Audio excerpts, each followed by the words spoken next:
welcome back to this next chapter, and we... Manannan does not appear in much of a talkative mood at the moment. Conversing with him further might be unwise. Yeah, I think so. And, As it is summer, the need for a fire and cooked food is diminished. If you had any flu powder, you'd be out of here in a second. Harry Potter, huh? Well, it isn't quite Voldemort who is our master. Well, let's see. You take a moment's respite at the table next to your master. The wizard is not amused by your actions. Impertinence! I'll teach you some manners, Gwydion. Like a bad little boy, you shall spend some time in your room.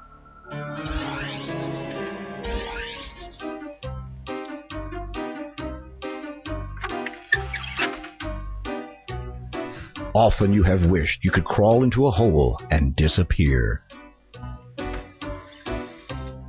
You've often wondered what it would be like to have your very own magic mirror. You'd pretend you can see through it to faraway lands where life is, well, a lot better than this one.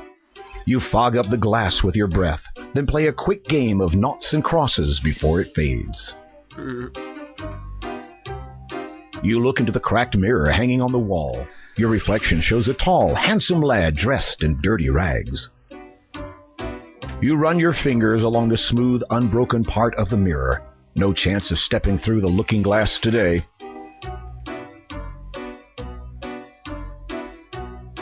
The door is shut, and therefore locked. You were taught early on not to make too much noise, even from your own room. This is your own pitiful bedchamber. Compared to Manannan's fine room, yours is almost a cell. The bed is hard and uncomfortable, with only a threadbare blanket and a small, flat pillow. The other furnishings are junk, but as poor as it is, it's your haven, as the wizard never enters it.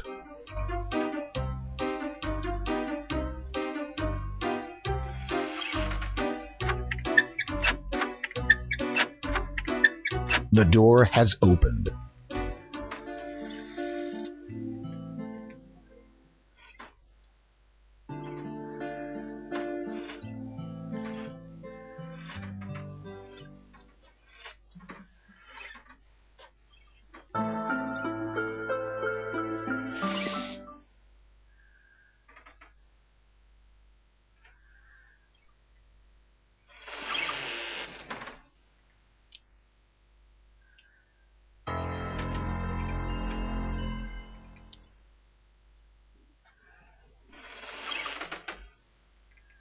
This is where Manannan eats his meals. You, of course, are not supposed to eat here. You eat in the kitchen. There is a pine table and benches large enough to seat at least 10 people. But the wizard has never had any guests for dinner. The large dining table is made of pine planking. Matching benches run its length on both sides. The table is big enough to seat at least 10 people, though you doubt it's accommodated more than 1/10 of that.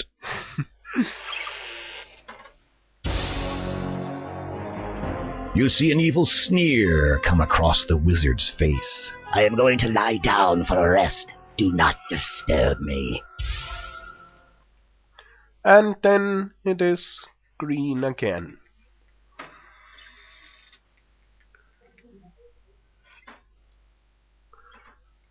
It was interesting that he could close us into our room, and he lays in there sleeping.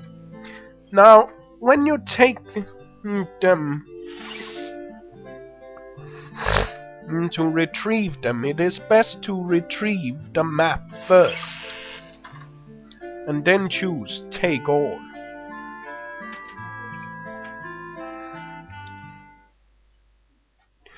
Now, you can't go in there as long as the wizard is in there, but it is therefore when he is out and journey that you should take what is in there. However, he sleeps so heavily that we can easily just go out without that he discovers. Which wraps up this chapter. See you soon.